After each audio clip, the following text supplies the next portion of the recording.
Hello po. Good morning. Samahan niyo po ako ngayong araw sa aking paglilinis. Kasi ngayon po, hindi ako magluluto kasi may ulam kaming natira kahapon. Hindi naubos, sayang naman. Yun na lang muna yung ulamin namin ngayon. Baka mamaya, makapagluto din ako ng carbonara. Merienda namin. Kasi schedule lang paglalaba ko kasi ngayon eh. Ngayong umaga naman, samahan niyo ako, maglilinis tayo. Oras ng paglilinis.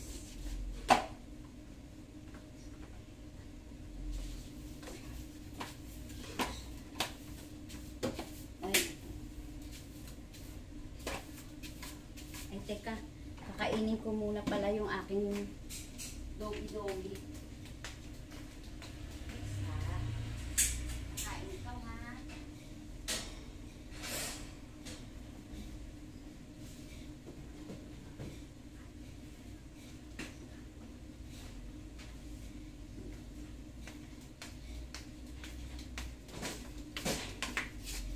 Tingnan nyo nga pala yung aking aso. Pag sinabi kong kakain ka, pumasok ka, sit ka lang, lalagyan kita ng pagkain. Sit ka lang doon, lalagyan kita ng pagkain. Dali, sit. Sit doon sa loob, dali, sit. Sit. Sit. Dito, pasok ka. Pasok. Lalagyan kita ng pagkain. Ayan, may food do. Dali, pasok, pasok. Pasok. Yan, very good. Very good yan. Good girl na.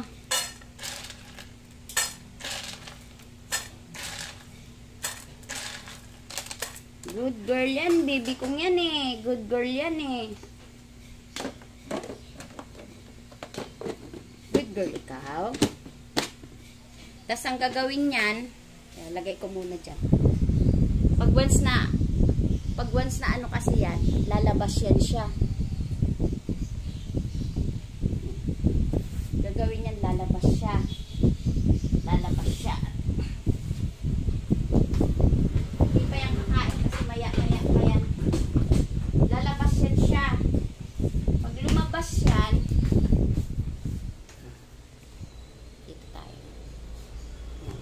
Lumabas yan siya, tapos ayan, kumain na pala siya. Ayan. Siguro nagutom na rin. Minsan kasi pag nilalagyan niya ng pagkain, hindi pa yan niya kakainin.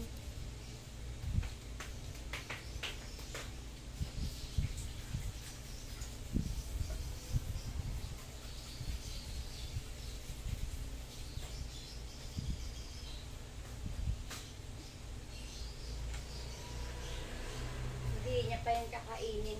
May time siya na pag nilagay mo na yung pagkain, mag-aano na yan.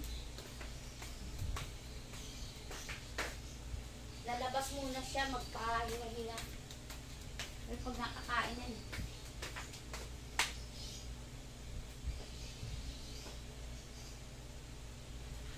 Dahan pa ng basahan.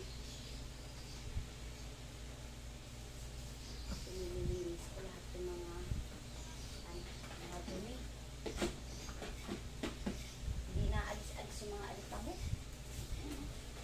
Mga alikabok. Hindi talaga naaalis yung mga alikabok na yan. Hindi ba iwasan? Pangit na. Pipinturahan ko na ulit. Medyo madumi. Alikabok talaga.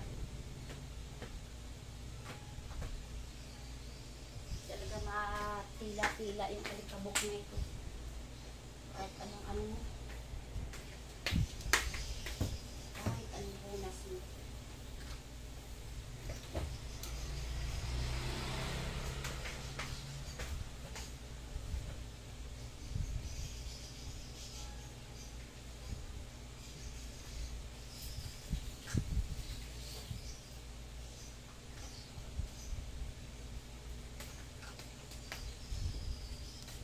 Kumakain na siya. Nagutom na yung alaga ko. Mag-11 na rin pala. Tuloy ko muna yung pagwawalis ko kasi magsasaing pa ako.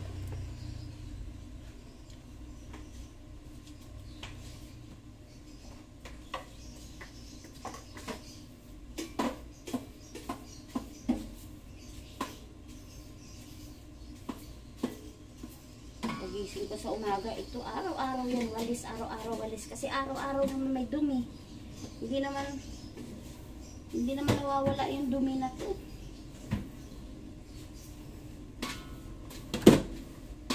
Tapos mamaya, maglalaba ako. Tuloy ko na talaga yung paglalaba ko kasi kahapon hindi ko natuloy kasi nagtinda nga ako ng quick. Quick, mga cheesecake fries, yan. Tinida ko yan. Yan. Kasi, nalinis ko naman na yan. Isang araw pa. Nilinis kasi ako ng CR pero yung 2 araw, 3 araw. Kasi yung mga paglaligo ba, yung dikit ng sabon na galing sa katawan, mabilis mamula yung bowl. Maliit lang kasi yung CR namin kaya tumatama yung dumi ng sa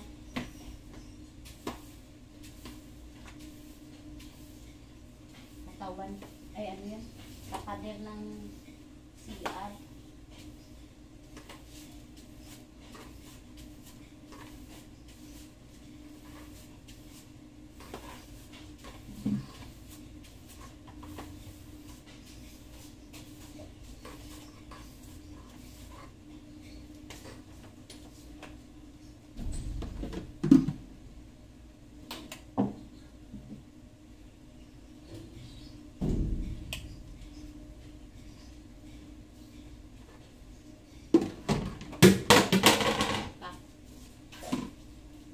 Binabad ng anak ko na underwear niya. Tingnan mo, tapos na kumain yung aking alaga. Ayan, tapos na siya kumain yan. Nasa labas na siya. Tingnan niyo po Pag once nakita ako niya na may hawak akong pag once nakita ako niya na may hawak akong walis. Yan. Alabas siya. Yan. Pag nakita niya may hawak akong walis, na magwawalis ako, alam niya na yan, papasok na siya. Tingnan mo po Nak, anong dapat gawin? Magwawalis si mama. Uupo lang yan dyan.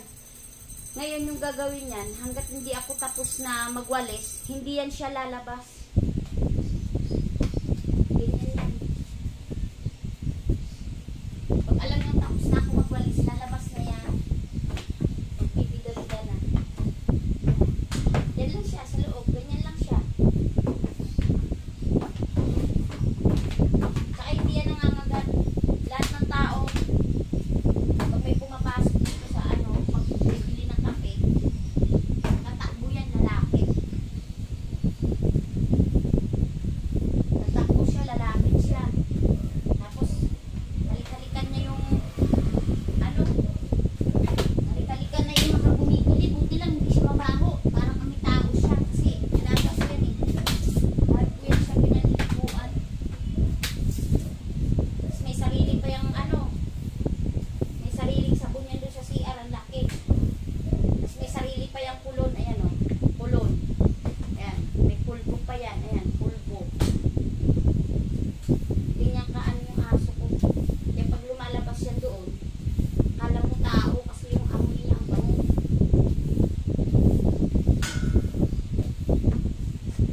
Meron kasi yung aso, tao na. Mag-aalaga lang ng aso, pag gusto. Pero hindi naman nililinisin. Yan kasi, parang tao din yan. Nung araw kasi meron akong aso Pascal nga lang. Pangalan nun, Bantay. Sa ticket, tagal na aso yun. Pag pumunta ka sa bukid, sasama sa'yo. Pag saan ako hihiga, doon din siya. Tulog kami sa kubo. Minsan 2 lang kami. Pag iniiwan ako ng mga tsugi at lolo ko, nasa bukid kami. Kaso wala, namatay na sa katandaan. Yun, namatay yung aso ko ngayon. Halos sasama din ako sa kanya. Masakit. Lalo pag tagal mong kasama. Ang hirap. Pag alam niya, nakita niya ako mamaya na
ano. Ito kasing asong to. Ayan, yan, yan. Oh. Magwawalis pa si mama, oh. Babalik yan, babalik. Alam niya, may hawak pa akong walis. Babalik siya. Yan kasi, pag alam niyang kukunin ko yung damit niya, ipag-groom siya, tapos isusuot mo na yung damit sa kanya, nagmamadali yan, tapos tatakbo na yan doon sa gate, oh. Nangunguna, gusto nang lumabas agad. Ganyan yan, basta pag sinuotan mo siya ng damit, lalabas yan. Tignan nyo, ha. Susuotan ko siya ng damit. Tabi ko muna yung walis para hindi niya makita, para lumabas siya. Ayan, yan.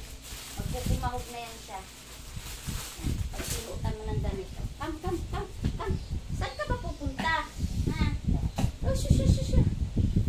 Ano yan? Ano yan? O yan. Nagkukumahog yan siya. Wait lang po. Wait lang. Eto.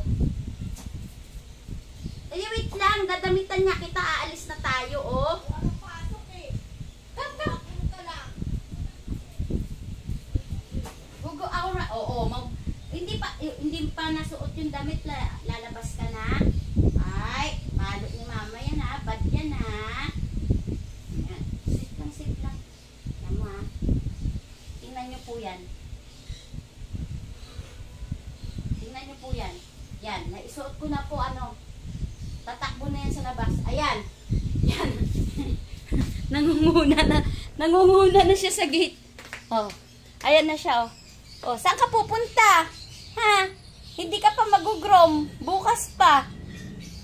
Ah, bukas ka pa mag-groom. Ayan siya. Come na.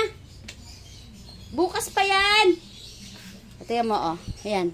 Nagmamadali siya. Ayan. Binubuksan niya yung gate. Halika na, come na, come na. Come na. Come. Bukas ka pa groom, dali. Ganyan yan. Ah, mag-aabang na yan dyan kung bubuksan o hindi. Ganyan kasi yan, pag once na dinamitan mo na siya, alam niyang aalis. Makulit yan. Pero napakabait na aso yan. Sobra. Nadisiplina ko na maaga. Dati nagngangat-ngat siya. Nung baby pa yung kinuha namin siya, 3 months. Nagngangat-ngat siya. Ginawa ko, pinalo ko ng tsinelas yung bunganga niya. Yun, nawala. Tapos pag umihi naman yan, hindi yan iihi dun sa cage niya. Gaganon yan doon, oh. Tapos lalabas siya, tawag doon umiihi sa may ihian niya. Kaya wala akong problema din sa alaga kong aso. Hindi siya makalat. Kahit sa pagpupo niya, isa lang talagang lugar na pinupupuan niya. Ay, baka may kumakain. Pasensya na po. Napakwento lang po. Alexa? Come na, come. Come. Hanggat hindi mo hinuhubad yung damit niyan, hindi yan aalis doon sa gate. Hanggat hindi talaga humubagin yan, hindi aalis yan. Halika na, come na.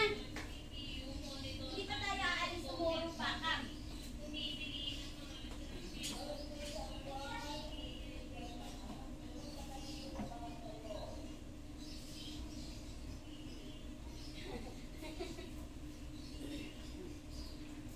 Bumalik na.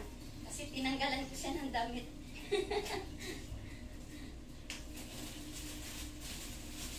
Bukas ka pa i-groom. Kasi maglalabas si mama. Unahin muna ni mama yung labahan. Ha? Magwawala si mama. Pasok pa. Yun. Pasok na naman siya. Alam niyo talagang ano yan. Tinanggalan ko siya ng damit, bumalik siya. Pag hindi mo yung tanggalan, di alis sa gate yan. Tapos nagwawalis ako, yan, pumasok na naman siya dun. Ganyan yan, yung aso kong disiplina ko ng maaga.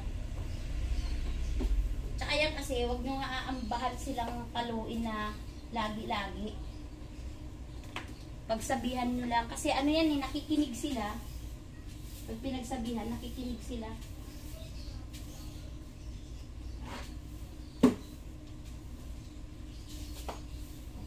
Araw-araw talaga, hindi maiwasan ng maraming buhangin, buhok. Kasi syempre, labas-pasok. Kaya hindi ka pwedeng hindi magwalis talaga sa araw-araw.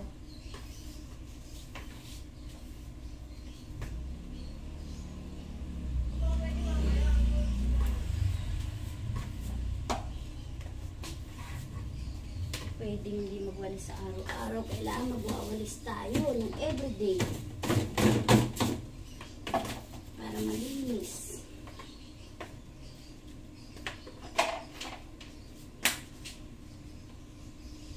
Talaga gusto ko laging malinis. Ayoko. Nasanay ako sa ganun ano.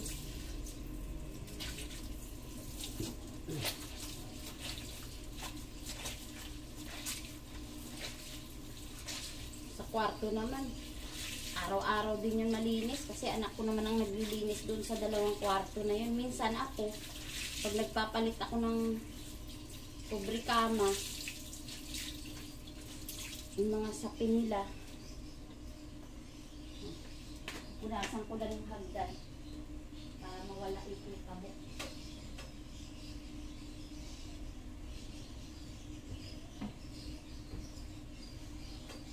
Ganun kasi ako magtrabaho, gusto ko dire-diretso.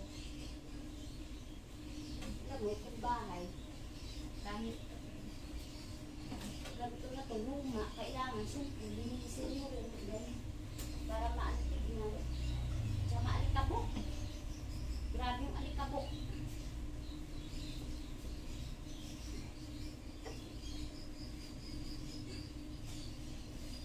Hindi maiwasan na maalikabok.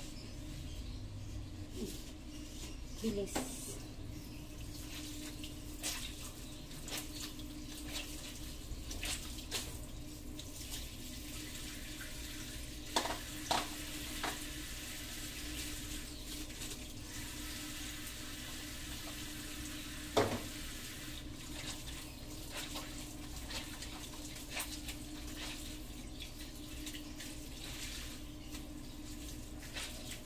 Na ako magwalis.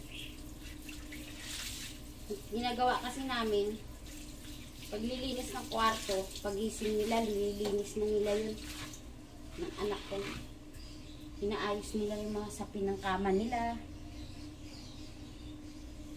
para malinis. Pinapagpag yung kama, pinapagpagan. Kasi ayaw ng anak ko ng madumi yung tulugan niya. Ako. Lalong pag lumabas, katulad niyan. Asawa niya. Siyempre, alam mo naman, pag lalaki, hindi mo rin minsan maiwasan. Pagod din. Talagang, ano yan, ayaw niyang madumi yung ano niya, higaan niya. Minsan, iikot ko kayo doon sa kwarto niyang maliit. Napakalinis. Sobrang linis ng kwarto niya. Wala ka makikitang alikabok, hibla ng buhok. Kasi bata pa lang yun. Talagang dinidisiplina ko na sa paglilinis yung anak ko eh. Kaya na-adapt niya. Eh, isasain pala. Ano? Loli Alexa ko ha. Hindi tayo natuloy, na? Bukas na lang tayo ha. Bukas na lang ha. Wawa naman yan. Bukas na lang tayo magpapagong. Lalaba muna si mama. Sain muna.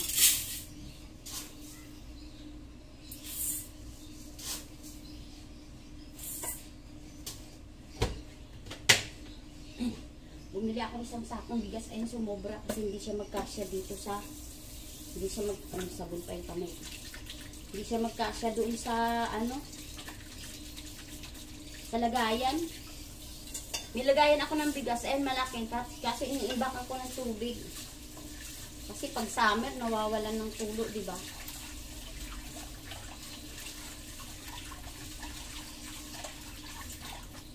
Pag summer talaga, nawawala ang tubig.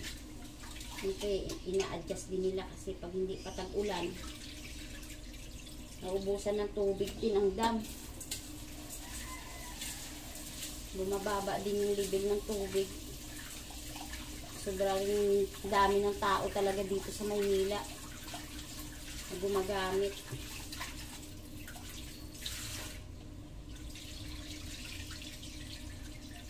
Kaya kailangan marunong tayo at matuto tayo magtipid ng tubig.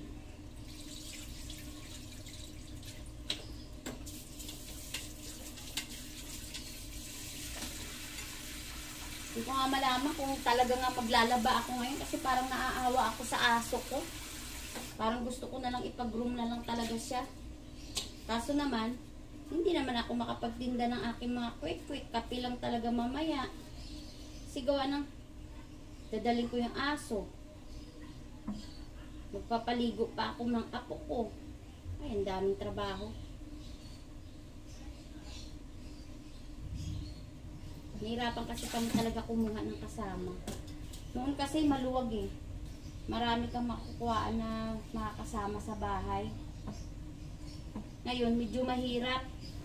Kasi syempre ngayon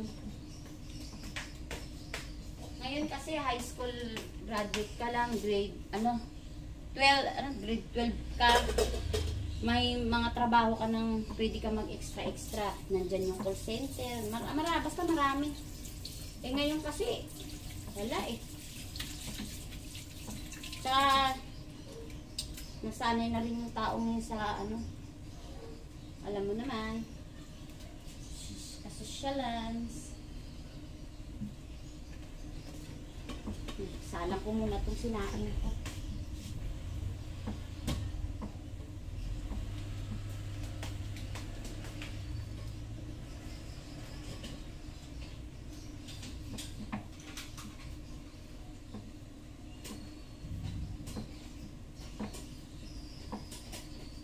Nangihinayang kasi ako sa kinikita ko. Pag hindi ako nagtinda, kasi sayang yung kita. Gawa ng madilim na isang araw mo, magkano?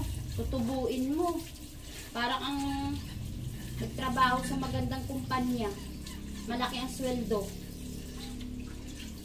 Talagang sulit ang kitaan. Maghapon.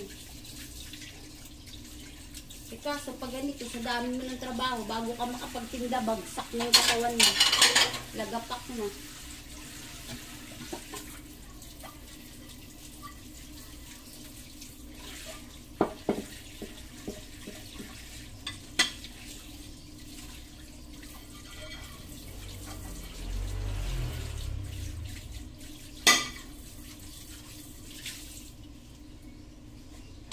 Bago ka makapagtinda, lagapak ng katawan mo. Ngayon, umaga pa lang yan. Ganyan na yung trabaho ko dito. Kaya minsan, sabihin ng iba dyan, pag lumabas ka lang ng saglit, magpahangin ka lang. Diyos ko, sabihin na, ay, buti ka pa. Sarap ng buhay mo. Paupo-upo ka lang dyan. Ha? Hindi mo alam. Pero yung nagsasabi na yan, yung pa talaga siya yung walang trabaho, walang ginagawa. Bantayan na yung buhay mo. Hindi niya alam, nagpapahangin ka lang. Pagkatapos mo lang magpukpot dito sa loob.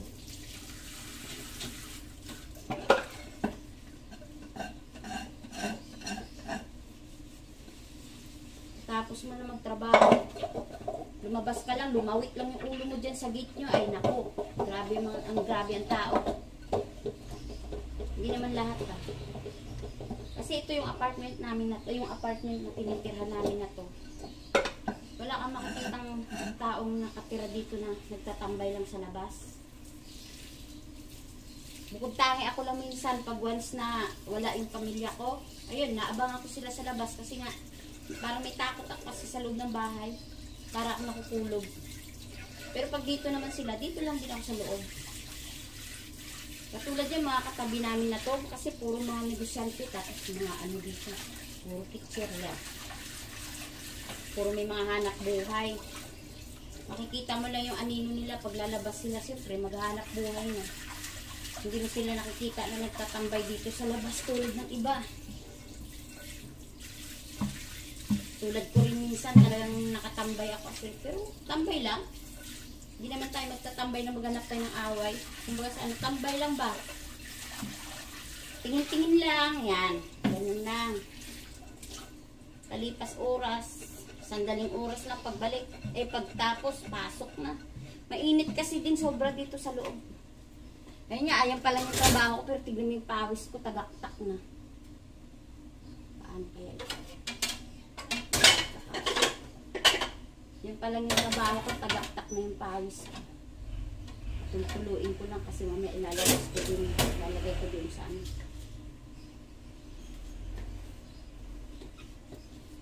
Ganun ang buhay. Tapos ano, gusto ko nga umuwi ng probinsya namin minsan. Kaso, tagal ko na hindi nakauwi. Mula nung nanganak ako, hindi na ako nakakauwi kasi parang nagkaroon ako ng phobia. Pag sumakay ako sa eroplano, feeling ko hindi ako makahinga. Pag nagbarko naman ako, natatakot ako mag-isa. Pag sinama ko naman yung pamilya ko, iba-iba naman yung takbo ng isip ko. Yun nga yung hindi ko malaman kung anong nasa ano ng isip ko eh. Wala rin naman makakatulong, ako lang. Nagkakaroon ako ng takot. Pero tulad din yung kapatid ko, niyayaya ko umuwi.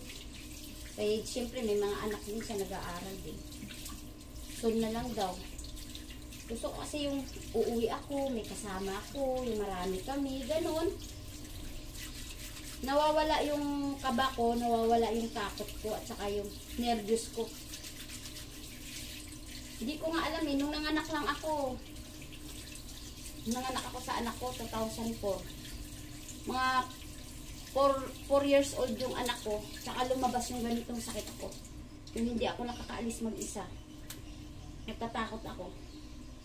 Tapos pag magkasama naman kami ng asawa ko, tulad yan, sayayayain kami ng manugang ko, punta kami sa MOA, punta kami sa Ayala. Pag saan sila, doon ako. Hindi, yung mata ko nakatutok sa kanila, malingat lang sila. Yung kabog ng dibdib ko, feeling ko hindi na ako makauwi sa bahay. Hindi na ako makauwi. Pag nalingat lang sila. Tapos, pag nag-CR naman kami, pag shawol kami, gagawin ko sa anak ko. Na, kahit siguro hindi pa na anak, samahan mo ako. Bakit mama? Magsi-CR ako. Si mama, ayan lang. Oo, sige na nga ma, samahan na kita. Yan. Tapos sa loob na ako ng CR niyan, siyempre minsan yung pintuan sarado, ano eh. Parang feeling mo wala kang lulusutan pag natrap ka sa loob. Panay yung tawag ko habang umiiyak, nak, nandiyan ka? Nak? Opo ma. Yun, dire-diretso na yung pag-iiyak. Pero pag wala, kahit ingihina ako, talagang pipigilin ko, tatayo ako para tignan lang siya kung nandyan pa. Ganun yung ano ng utak ko. Hindi ko nga alam. Ewan ko. Nahihirapan din ako sa buhay kung ganito. Pero minsan ina-adjust ko kasi naaawa din ako sa kanila. Lagi silang nakatutok sa akin. Kasi baka mamaya sila naman yung ma-adapt ba nila yung takot. Mahirap din ma-adapt nila yung takot. Minsan di ko mapigilan talaga. One time nga na malengke kami ng asawa ko. Punta kami ng palengke. Pagpunta namin ng palengke, sabi ko, hintayin mo lang ako dyan. Bibili lang ako ng manok dun sa dulo. Ang ginawa niya, siyempre, may kaibigan siya dyan sa market. Nakipag-usap siya, malayo. Hindi ko na siya natanaw. Kinuha ko yung cellphone ko, nangangatog pa ako. Oh, nasaan ka na, nasaan ka na? Tapos minsan naman, nagbablock yung isip ko. Hindi ko na maalala sila. Minsan yung number ko, yung tatawagan ko siya, na hindi ko na siya nakikita. Nangangatog ako, nagbablock yung isip ko, hindi ko na maalala yung number niya. Yun. Yun ang sakit ko. Kaya pag umalis ako na ako mag-isa, malamang, wala na ako. Kaya dati, nung una-una, na nagkaroon ako ng ganitong sakit, tiniis ko lang, kumbaga sa ano, dinibdib ko lang, sinulo ko lang. Nung hindi ko na kinaya, sinabi ko na sa kanila.